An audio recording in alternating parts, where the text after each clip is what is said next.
Hope everybody's having a great day. We really appreciate you taking the time.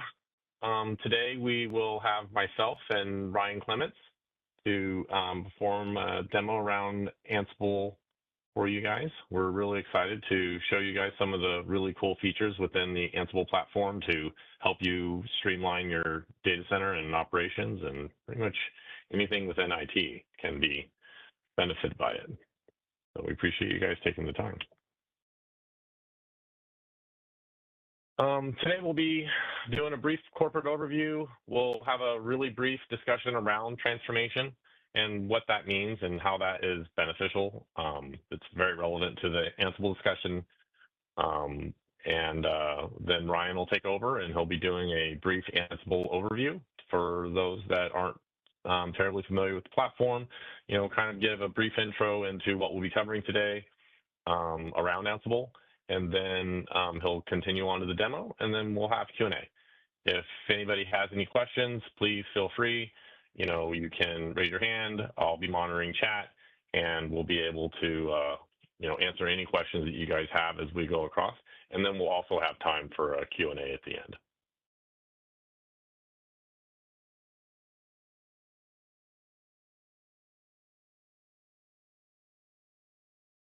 So Arctic is a full-service value-added reseller.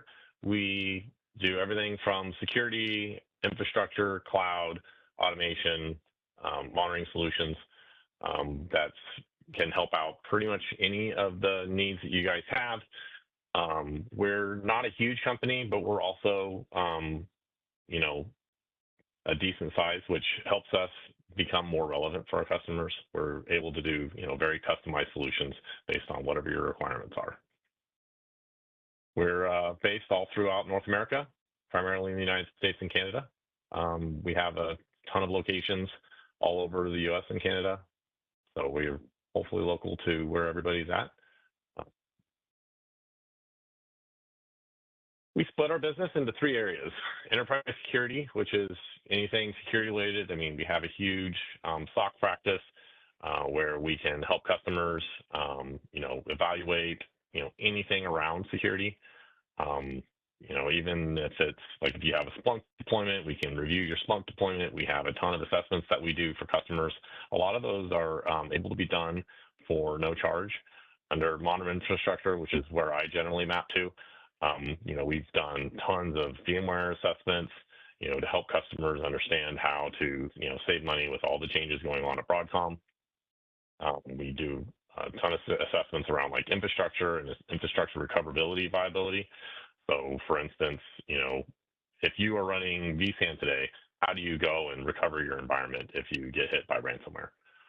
And then platform engineering is really all about, development and how to streamline development operations, which brings us into our various partners. All of these partners that are on this list, we have pretty extensive knowledge with from a delivery perspective and on a pre-sales perspective. And so, and this isn't even all of them, but this is a pretty good list of them. For data center transformation, I mean, this is probably, in my opinion, one of the biggest things that are impacting customers today. It's been, a lot of you maybe have heard of, DevOps, and honestly, the transformation that I'm talking about is similar to DevOps in the fact that today, a lot of IT organizations, you'll have like a guy who goes and does something, but then only that guy knows how to do it. And really what makes a lot more sense, as we're trying to do more with less, is how do we get everybody to be more efficient? And along that vein, we want our security teams to be able to go and create automation life cycles that then operations or architecture engineering can go and leverage to help secure the environment. And then that way everybody can kind of collaborate and work together, and you start getting rid of all these silos that are within the various aspects of your organization. Everything around change management development, and there's a way that we go and we like to talk to customers about, and that's leveraging transformation through visibility and automation. So Ansible is one of our primary automation tools that we use. internally for our deployments. We also have a ton of customers that have it. And then for visibility, I mean, there's all kinds of different products depending on what it is that we need to get visibility into.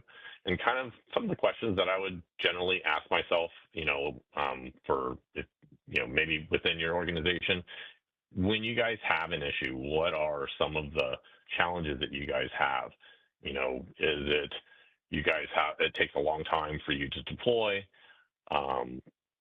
new infrastructure or virtual machines? I mean, we've had customers that, it took them 8 to 10 hours to deploy a virtual machine for some of their production environments. And through automation, you can, obviously cut that down pretty substantially. With visibility, that's really going to be around how long does it take you to get, a root cause analysis. If you guys have an issue, how long does it take for you to identify the issue, resolve it, and then be able to understand why it happened and how you're going to prevent it in the future? And that's one of the things about, event-driven Ansible is your monitoring can go and you're monitoring your various aspects of your infrastructure can go and send logs to Ansible, and those logs can then be processed to go and resolve issues before any users even know about it. And that's really what it's about. We want to maximize the uptime for our customers and to provide them all the tools that they need to run an efficient data center and really make everybody's life easier. And we're end-to-end services to be able to help you on this journey wherever you guys are at. Whether you don't have any automation today, you have, just like SolarWinds for monitoring, we're happy to consult and, based on whatever tools you guys have today to help you implement those intelligently. And then the last part that is not to be forgotten is around ITSM, change management. You want, a solid IPAM to be able to provision infrastructure reliably without having IP conflicts.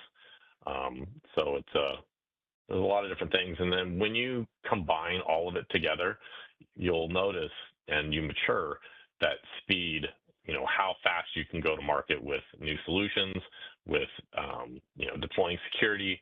It kind of increases the speed of everything, how you can go and be better prepared, how you can recover. If you have infrastructure as code and you get hit, and you can then recover very quickly by just rebuilding the environment. And that's it. Now it's the demo. So Ryan, you want to take over? Great.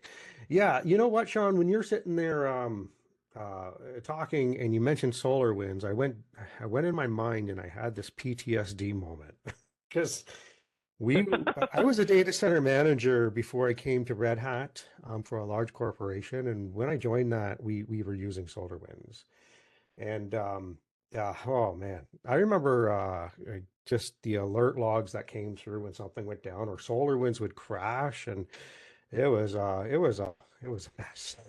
So, at your SolarWinds is a shop, pretty horrible product, but a lot of ye- people use it just because it's so cheap. it's that's exactly what I was told, right? And then over time, we moved to better products. But yeah, no, I had a PTSD moment there. I was lost there in my own thoughts there. So thanks for that. Yeah, guys. Hey, my name is Ryan Clements. Sorry, I'm not on camera today. I don't want to have my network jitter. I've been having some low bandwidth issues the last couple days. So, but I'm going to take you through this demo today. And so what we're going to do is we're going to do a demo with Ansible Automation Platform showing EDA, and we're going to show that with OpenShift and how it all works together. And it's pretty cool stuff. Now, I going to show you the labs first, like just a little bit of the lab environment. Then we're going to get into like a little bit of the theory or overview of Ansible and what we're going to do. And then we're going to come back and show the hands-on stuff. So right now I'm just showing one of the tools we're going to be using, which is VS Code. If you're a developer or in operations and you've used YAML or done Ansible coding before or anything like that, then you've probably seen VS Code before. I got this. I just want to see in chat. Is this text big enough for you guys, or does it need to be bigger? See, I can't see the chat. Let me see if I can. Second here. You're monitoring the chat, right, Sean? Yeah, Sam. So Yeah, this Michael asked if it could be a little bit bigger. little bit bigger. Okay, I need goggles too, man. Okay, how about that?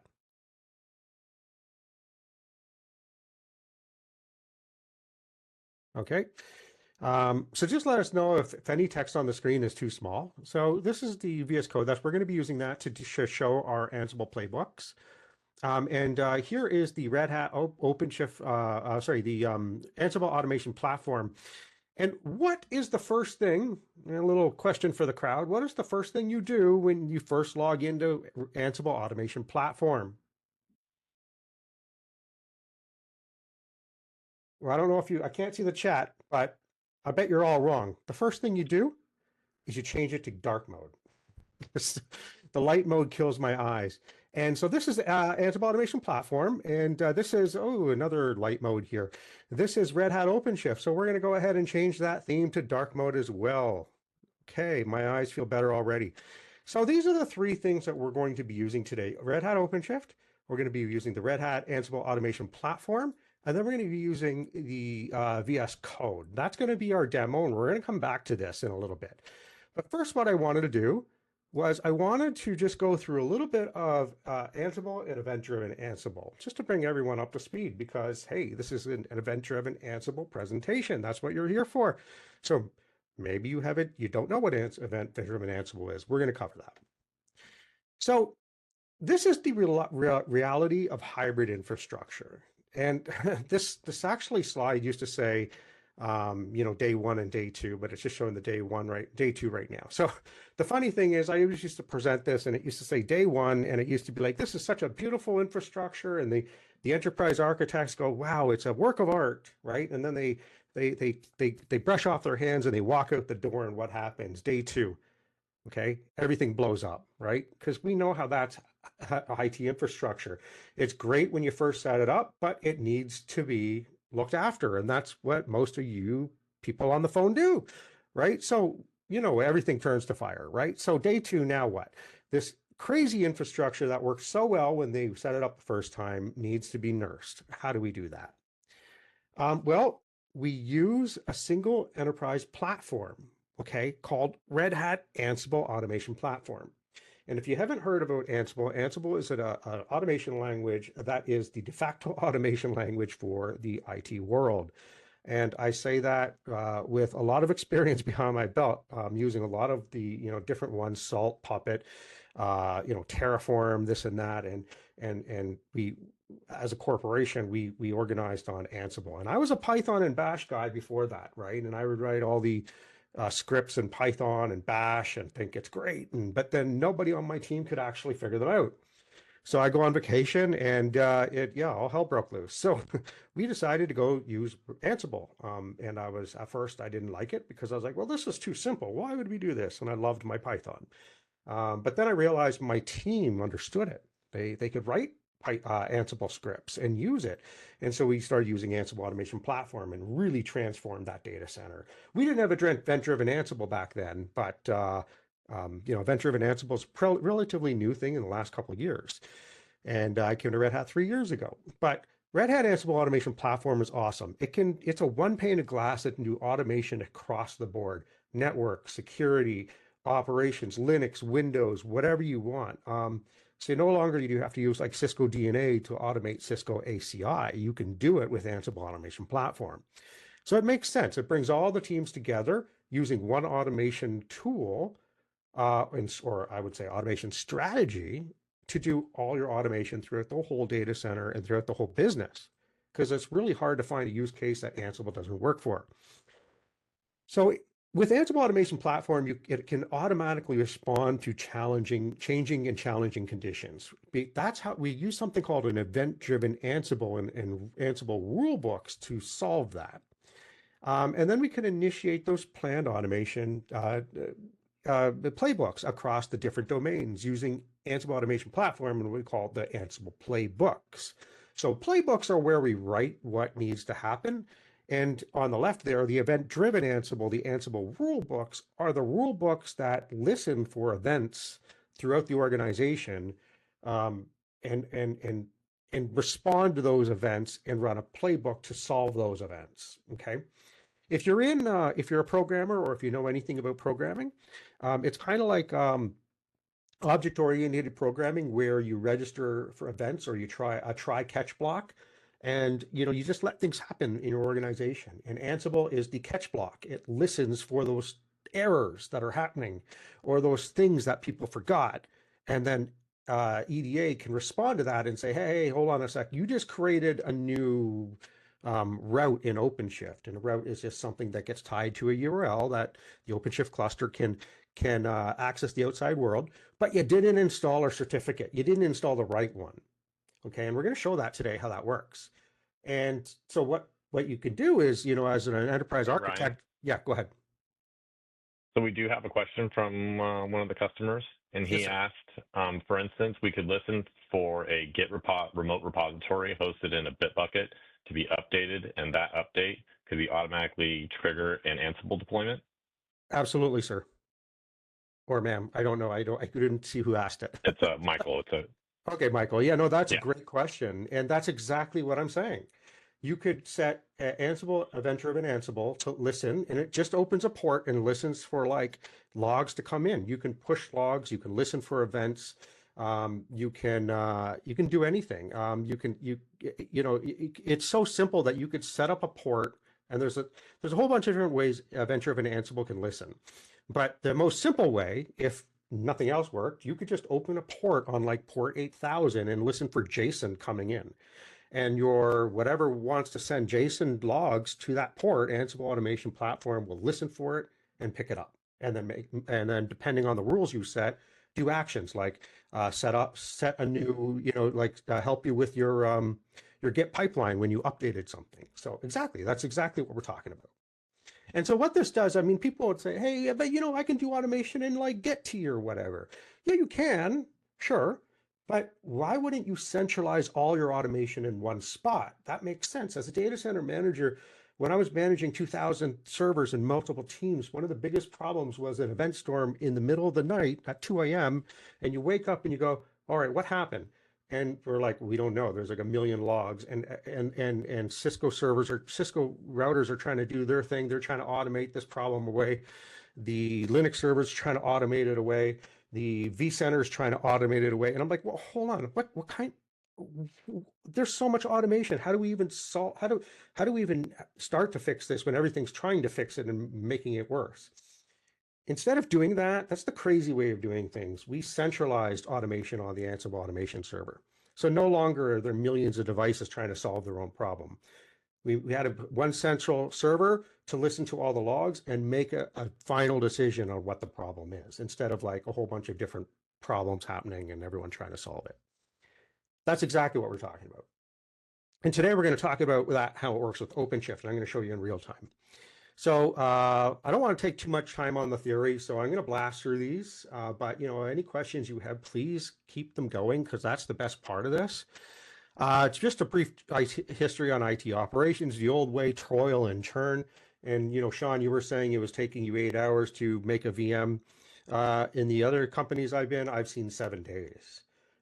Making the VM's the easy part, but then it has to be passed to security. It has to be passed to network. It has to be passed to application. Then it has to be passed to security to do the scans, and then back to. It was insane, right? And we got that down from 7 days to 7 minutes. It was ridiculous, right? And everyone celebrated. The champagne came out. Did that with Ansible as well. And we did that with also in the cloud environments. We also did that with Terraform. Terraform built the cloud objects, and then Ansible took over and did the rest, built the application once the VM was up in AWS or Azure or whatever. So it was a really cool combination watching Terraform and Ansible work together.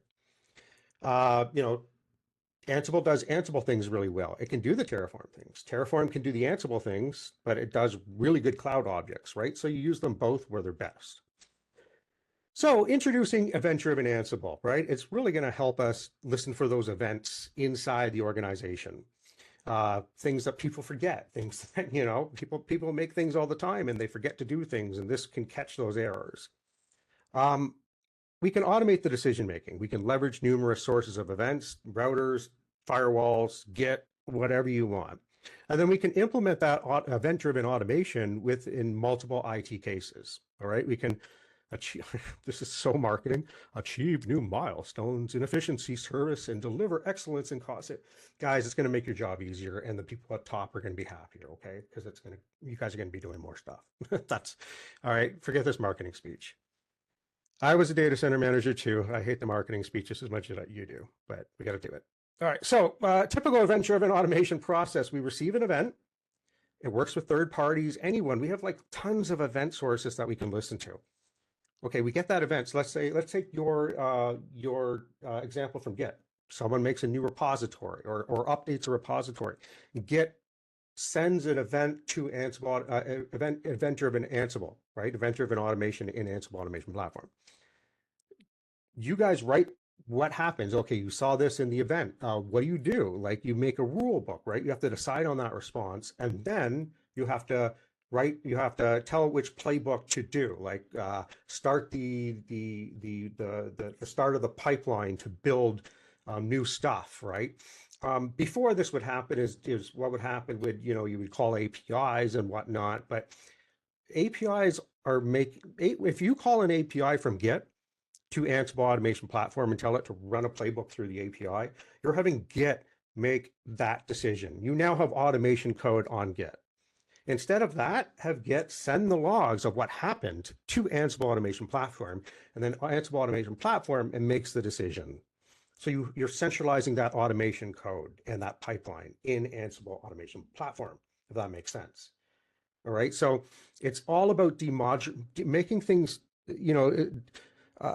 separating things right from each other. Don't have a Git server make decisions on automation. It can, but why? That's really not its primary job. Its primary job is to be a repo. Send the automation, send out then the log and the event to Ansible automation platform, have it make the decision. Therefore, when things happen, people know to go to one spot instead of like a million different tools. Okay, so with the key building blocks in event-driven Ansible, we have sources, we have rules, and actions. Sources, what do we want to listen to? An F5, firewall? Do you want to listen to like the web pools to make sure that there's something not down in the web pool? Do we want to listen to Git? Do we want to listen to OpenShift? Those are the sources. Rules. Hey, what are we doing here? Like when we get the source, what does Ansible Automation Platform need to do? What does it need to look for? Does it need to look for a new repository has been updated? Okay, fine. Was it from dev? Was it from prod? Git would send all these logs.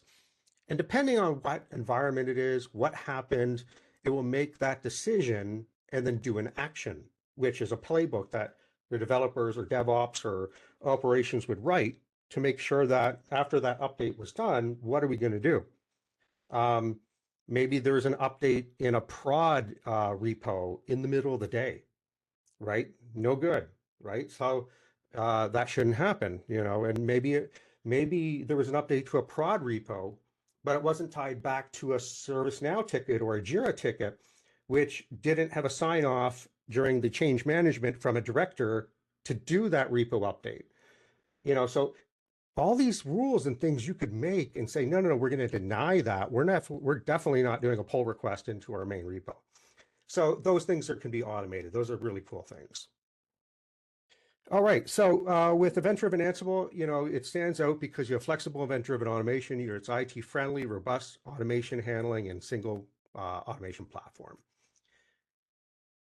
Use cases. All right, this is where I'm going to go through a few of these, and I'm going to get into the demo. Just taking a drink here.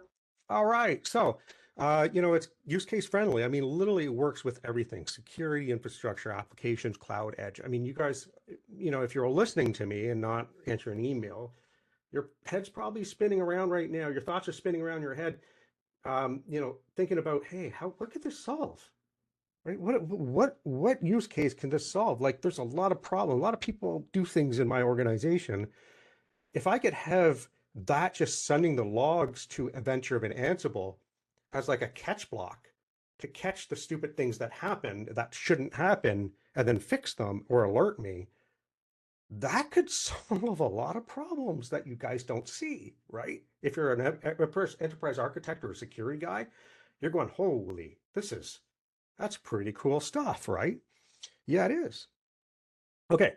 And that's not the only use case, right? There's a lot of different use cases out there. It's just a tool, or to help you with your overall architecture, whatever you want to do with it, right? It's a sandbox. Okay, infrastructure automation, right? Turn infrastructure events into automation. The Git repository one is a perfect one. We I'm not going to go through that all. We've been talking about it the whole time, but you get it, right? Something happens in your infrastructure, a product, a Git repo update, a server goes down, a new server gets provisioned. Any of those events can happen. Can be one of those infrastructure events and infrastructure automation example. Also, security guys, right? I'm a security guy at heart as well, right? And I know, like you want to respond to those security events. So if something gave you a security event that shouldn't happen, that wasn't in the last security scan, you want to be able to address that immediately. So you send the event to Ansible Automation Platform, it makes the decisions and alerts the right people. Cloud automation. This is another great situation where you could use Ansible Automation Platform. The trigger cloud estate checks, remediate tasks from the service bus, automated troubleshooting, coordinate deployment actions, right? It's just another part of that CI/CD pipeline. OpenShift management, and what we're going to talk about today. Proactive management workflows. So proactively automate complex workflows in response to OpenShift events. Reactive management workflows. Reactive automation to improve operational efficiency and response. Customized orchestration, right? Defined events Ansible should take in response to a specific event that happens with an OpenShift environment. That's what some of our stuff is going to be showing today. And integrated management, right? I'm not going to read out all that. We get it. There's also network automation, right? We're going to send you these slides, so don't worry about that. This is going to be a leave behind. So if I don't talk about your specific use case, I have to get on with the demo. It's only a 1 hour slot. So you'll be able to see these slides. Edge automation. Hey, there's a pump in the middle of the sea. How do we automate that? How do we get event-driven? How do we get logs from that? How do we respond to it? Things on the edge. And then, we talk about Ansible rulebooks here. Okay, so I want to just really quickly show you what an Ansible rulebook looks like. Remember, this is a very, very simple rulebook.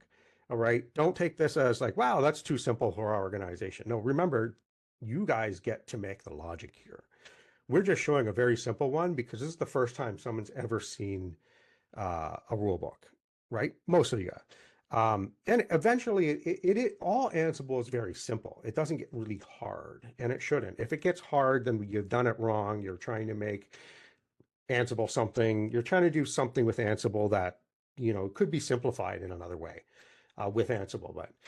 So what I'm just saying is it's a very short rule book. And so the first thing you see here is the sources. And remember, I told you could just open a port on 8000 on the local server if you wanted and listen for JSON blobs. Yeah, that's all we're doing here. But this isn't the only type of source. There's OpenShift sources, there's F5 sources, there's, Cisco sources that integrate straight with the APIs, which is really cool. This is just basically just opening a port and saying, hey, whatever anything wants to send me, I'm listening. And it can be that simple. And then here's the rules block. Okay, when you hear something, when you get a JSON blob of conditions, scan for this condition right here. If you find that and it equals a, because JSON is just, key and value, right? So if you find this key in that JSON blob with this value and this key with this value, then run this playbook. Okay. So remember, if you're a programmer, it's like a try catch block. You try something, and if it doesn't work, it throws an error, which is your logs basically. And then there's that catch block that says, okay, what happened and how are we going to resolve that? So that's what this is. It's catching some issues that are happening, and all these different devices in your organization are firing these logs off to you when something happens. Okay. Ansible rulebooks use event sources, right? And those event sources then take actions, right? Depending on the rules that happen, just like we showed in the last slide. We don't need to show this. Now, this will be a leave behind for you guys. So if you're into flowcharts, then you'll have it. Event-driven Ansible integrations. So I don't really need to go through this too much, but here's kind of like a high level overview on how you would put it into your organization.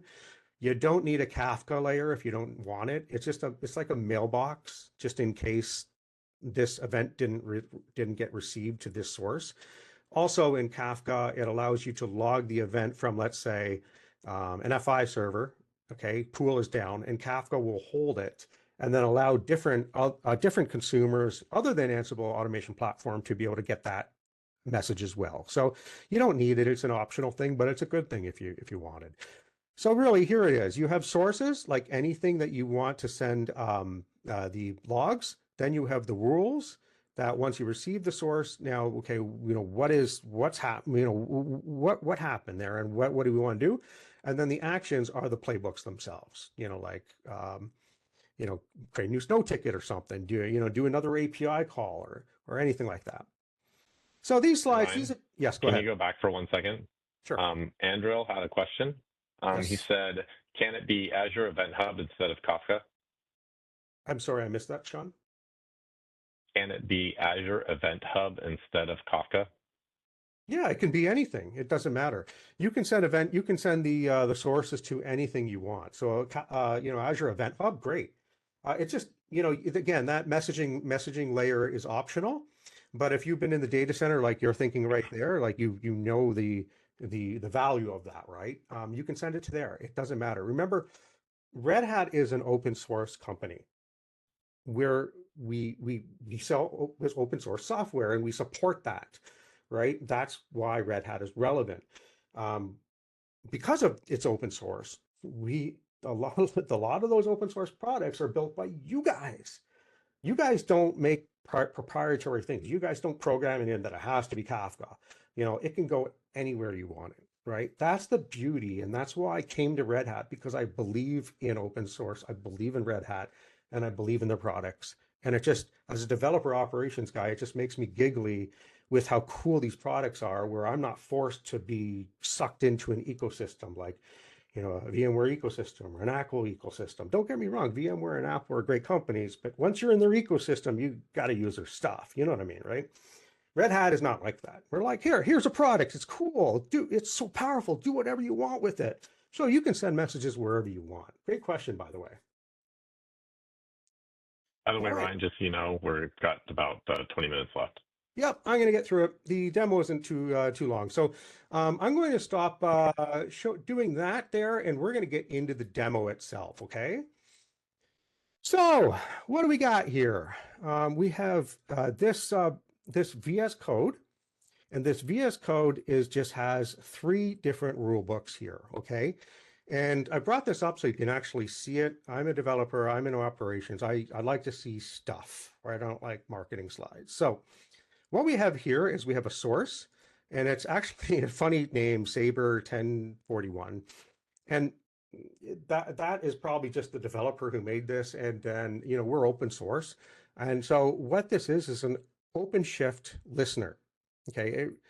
To me, it would make more sense if this said OpenShift, but whatever. We're open source, and Sabre 1041, I guess, made this, and that's the name they stuck with. What it's saying is we're listening for anything that's in OpenShift route of version 1 API that is a kind of a route. So when a route is created, we want to do something. What do we want to do? We want to patch this route. So what we're looking for is, okay, we want you to send OpenShift. We want you to send us all the stuff about routes, about the Kubernetes object, which is a route. And if we get that log, what are we going to do? We're looking for the condition type added. When a new route is added, we're going to run this template. And this template is going to make sure that route that someone made is HTTPS and it has the certificate added, because people don't add certificates, or they do a self-signed certificate and security freaks out. Well, this one's going to make sure that they don't do that. That if the new route is added, it's going to put in the official security operations vetted certificate for the organization. See, this is a try-catch block. Someone created something, screwed it up, didn't put a certificate in it. Well, operations or security or our enterprise architects were like, no. That would have probably passed by our radar until security did a scan before, but no. Ansible Automation Platform, we're going to check that and we're going to make sure right away that you didn't mess this up. We're going to put the correct security certificate in here because we're sick of getting yelled at from security. Okay, boom, easy, simple, and makes sense. There's another one here, and I'm going to come back to these as we explain this stuff, but I do want to show this one first because this is the one we're going to go to first. We're going to come back to the security one. This one, we're going to listen to anytime a new namespace or project, what we call an OpenShift, is created in OpenShift. So here we go. We got the sources. Remember that funny Sabre 1041 is an OpenShift listener. And then we're looking for we want OpenShift to send us any object that has anything that happens to a namespace Kubernetes object inside Kubernetes. And when that's sent to us, we're looking for anytime a new one is added. And what we're going to do is we're going to make sure that person set up the correct quotas on that namespace so they don't go and destroy all the resources on the OpenShift cluster. Okay, so we're going to show that right now, actually. So I'm going to go into Ansible Automation Platform. Oh, log me out. Security. Copy my password. All right, and here we are. Great, and it kept my dark mode. I'm happy. All right, so in Ansible Automation Platform, if you're on an older version, you might not see Event-Driven Ansible down here. This is relatively new. Not really, well, in the last year or so. So it's changed a little bit. I like how they make the new GUI here. So this is the original this is where you make the jobs, right? The templates. This is where you make the actual rule books and stuff. So you can see patch route with, set quota resource on namespaces here, and that links it up to our Git T repo where that exists. And so when that actually happens, see, there's back to here, that's this right here. When this actually fires off, you're going to see this get run. Okay, so but I'm going to go to automation decisions here and have a look at the activations. So these are the three things that are listening right now. Okay, these are the three simple rule books that I've set up to listen for OpenShift stuff that happens. Patch with cert, create volume snapshot, and the one I just showed, set resource quota on namespace. All right, cool. Enough of that, Ryan. Let's go ahead and look at it in action. So I'm in OpenShift right now, and I'm going to go down to actually, what I will do is I'm just going to do it from here. So I'm in the Bastion host right now. I can actually I can talk to this OpenShift cluster. So instead of doing it through the GUI and stuff, I'm just going to go ahead and I'm going to list the files here, and I'm going to go into, hold on, I'm going to open this up a bit more. Demo. Testaments.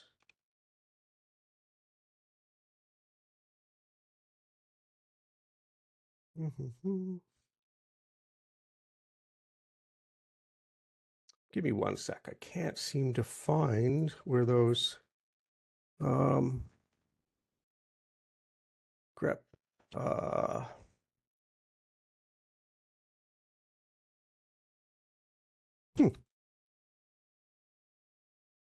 where did those? Oh, here they are. Okay, I don't know why I didn't find that. They disappeared almost on me there. Okay, so here are some YAML files for Kubernetes and OpenShift. And if I just cat that, it's really simple. It's going to create a Kubernetes object or an OpenShift project called a kind, which is in Kubernetes really a namespace. And it's going to create a new namespace called Rocket Chat. Okay, that's all it's going to do. This is a YAML file. If you've never seen YAML before, it's pretty cool. It just stands for yet another markup language, not a programming language, markup like HTML. And so what I'm going to do here is I'm going to go OC create, and I'm going to take the file, and I'm going to run that file, that YAML file. And OC just means OpenShift create something based on what this file name wants, or this YAML code in this file name wants to do. And I'm going to go ahead and press enter, and I got to be really quick on this, because what it's going to do is it's going to go ahead and create a new namespace. And then if I go over to Ansible Automation Platform, well, it looks like it went really quickly. Hold on a second here.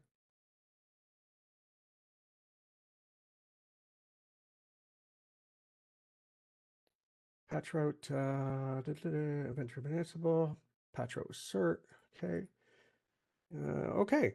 So go back to rulebook activations. Okay. You can see it fired off here. Patch route with cert. Okay.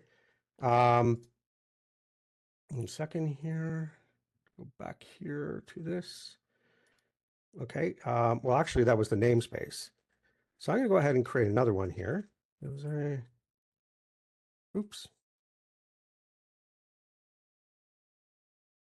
Test volume snapshot. And I'm going to go ahead and create, oh, screwed that up. I'm going to go back here to the Ansible Automation Platform, and I'm going to go to Jobs, and you can see this create volume snapshot is working right now. Okay, so it fired that off. I wasn't quick enough to catch the other one, but it fired that one off. I caught that one. So create volume with snapshot. So what I did over here was when I created this one right here, test volume snapshot, I created a new test volume inside OpenShift. And if we go down here, you can see, well, where are we here? No, storage, persistent volumes. And don't worry if you don't know what any of this, you've never seen persistent volumes or whatever before, don't worry about that stuff. I went ahead and created a new persistent volume. And when I did that, when it fired off, it went ahead and set a whole bunch of stuff on there automatically. And if I go to here, projects, come on, click, all right, and I go to Rocket Chat, and I'm just going into the Rocket Chat namespace here, and I go down to persistent volumes. There are the persistent volumes that have been created, all right? And what it did here was if we go into the volume snapshot, okay, so what happens is I created a new test volume, and so when we did that, the OpenShift sent anytime that a new persistent volume claim is on OpenShift, a kind of Kubernetes object, it sent that to Ansible Automation Platform. And then Ansible Automation Platform received that through the rulebook, okay, and then decided, hey, if I see a new event equals added, it went ahead and created a new volume snapshot for that persistent volume that was just created. All right. Classes. All right. Comments. And there we go. There's the new snap content right there. And why was that good? Well, you know what? When someone creates a new persistent volume, maybe you want a snapshot of it before they started using something so you can reverse back.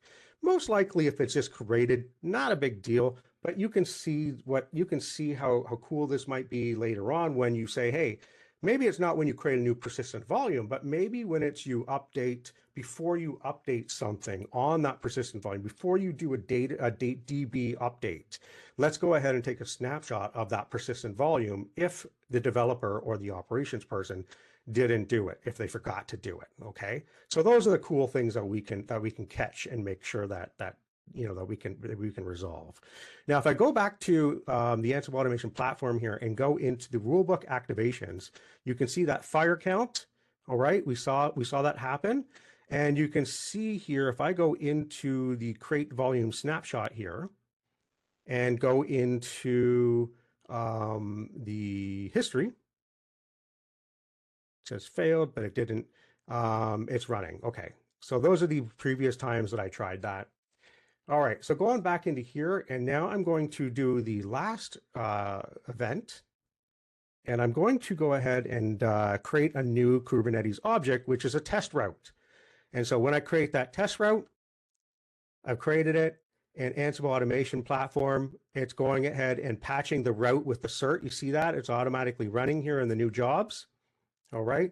And if I click on this, you can see the Ansible playbook doing stuff, and boom, it's done. So it automatically, Ansible Automation, when I created that new route inside OpenShift, it sent that information, that event, to Ansible Automation Platform. Ansible Automation Platform found it and decided, hey, there wasn't a certificate in that new route. Let's create it because we don't want security operations freaking out on us. And boom, it's done. And no security operation calls at 2 o'clock in the morning saying we have a weird cert in our environment. Okay. And if I go down here, that's a route. So I can go down inside OpenShift. I'm going to close this, close this, close this, into networking, into routes. And the route that I created, I just got to go to a different project here called Rocket Chat. That's the namespace we're working in. And there it is. And so this route was created without a certificate. So if I click on this route now and have a look at it, hey, look at this, the certificate's in there, okay? And I'll just prove this to you. If I go back here to our automation code that I created, I'm gonna open this up a little bit and just look at this. Look what that YAML file did, right? All it did was created a new Kubernetes object called a route and created into the Rockets chat namespace. And that's all it did. It just set up the route, said, hey, target port 3000. Come on in, everyone. But it didn't set up any TLS. It didn't set up a certificate, nothing. And you know as well as I do, if you did this in an organization and security ops found that you set an HTTP non-secure with no certificate opening up into your OpenShift environment, that's a no-go, right? So what it did, you can see there's no route here. It found when we created that, Ansible, OpenShift in here, created the route, but without the certificate, but sent the event to Event-Driven Ansible, which picks it up right here, because we have this running and this one right here, patch route with cert. It was running and listening. And when it listened for it, it fired it off the rule book when the rule book was right here, and it patched it and it put that certificate on it. Okay. That's how cool and easy it is. It's really, really, really neat stuff. And if you want to see the YAML, it's right here, patch route. So this is what it ran. All right. This is the job template, and it said, okay, so look for this route, and there it is. If it's added, okay, if we get that rule, then run this playbook, patch route with cert, and that playbook is actually in Ansible Automation Platform here. So if I go to templates and I go patch route with cert, there it is. And I go to the project Event-Driven Ansible, and I look for the Git repo. There it is there. And put that in here, and I'm looking for patch route. Oh, no, that's the actual playbook. Where's the actual code that I ran? Sorry. While I'm doing this, are there any questions about any of this? And this is just showing you with OpenShift how you can catch events where people create routes without certificates, and then Ansible Automation Platform fixes that. One question I typically get is, okay, so if I'm a developer and I'm in, in here, and I'm, looking to create something I'm looking to create a route. Why wouldn't I put the cert in the actual code to create the route, which is, hold on a second here. Where's my terminal? Did I close it? Open terminal. Okay, there it is. Most people ask, hey, if I'm a developer or creating a Kubernetes engineer or whatever, creating a new route, why wouldn't I put the certificate in my route here? Why would I need OpenShift Event-Driven Ansible to do it? Ansible Automation Event-Driven Ansible do it. Why would I do it that way? Well, of course, the object is not to have Event-Driven Ansible pick that problem up and fix it for you. The problem is, don't make that mistake in the first place and make sure your certificate is added to this route. But we all know that doesn't happen all the time. And so this is just one use case that you can find that someone messed something up. They screwed up the process, and an Ansible Automation Platform caught that mess up and then made sure to inject that certificate in that route. Or if someone creates a new namespace, there has to be resource quotas that are attached to that namespace. So when someone creates a new namespace in Kubernetes, you're going to have big problems if they don't attach resources, say, hey, this namespace can only use 4 CPU and 4 gigs of RAM. What if they try to use it all? Then that OpenShift cluster might have problems. So you have a developer wants to create a new app, creates a new namespace, doesn't put resources attached to it. OpenShift catches it with OpenShift doesn't catch it. OpenShift sends its logs that a new namespace was created to Ansible Automation Platform, which has these rule books. Activation. Okay, so I got to reboot that one. I've done it too many times. But what it does is it catches it. The last time I did it right here, set resources on namespace. Okay, it caught it and set those resources on the namespace. And so you want to make sure that you catch all these things that need to happen in your environment. It's like a kind of a policy, if you don't mind. But again, this is just one type of something you can solve with event-driven Ansible. Another thing is event storms. 2 o'clock in the morning, the trunk goes down, and what happened? Everyone wakes up trying to go through the logs. Cisco routers are trying to solve the problem. VMware is trying to solve the problem. Everything's trying to solve the problem with its own automation, but really the trunk's down. So what they're trying to do, what all these things that are trying to do are just making the problem worse. So get all those logs essentially to Ansible Automation Platform. Let Ansible Automation Platform make the decision. Because when you're up at 2 in the morning and you're trying to solve the problem and things are changing on you and you don't know where that automation is coming from, that's a big problem. It will take you 3 times as long to solve that problem. We only have up to 3 minutes left. I could talk for another hour and show you really cool stuff, but hopefully you guys get it, what Event-Driven Ansible is and how you could use it with OpenShift and your products such as Git or whatever to help you with your pipelines or solve your problems. Are there any questions? I can't really get the chat up because I'm sharing my screen. Is there a way to do that, Sean? Well, I mean, there is a way at the very top. You can maybe click chat from the thing. So far, we don't have any questions, though. Okay. Well, if you guys think of any questions, oh yeah, show meeting controls. Okay, and then chat. There we go. I got chat open now. If you guys have any questions, please let us know. This is, yeah, and so I'm looking at the chat now. Yeah, Michael, updated when the code is checked in. Absolutely, Michael. Okay, I think Sean actually asked me that anyways. Wilson just had one. Is the rule-driven Ansible on basic Ansible have to use AAP?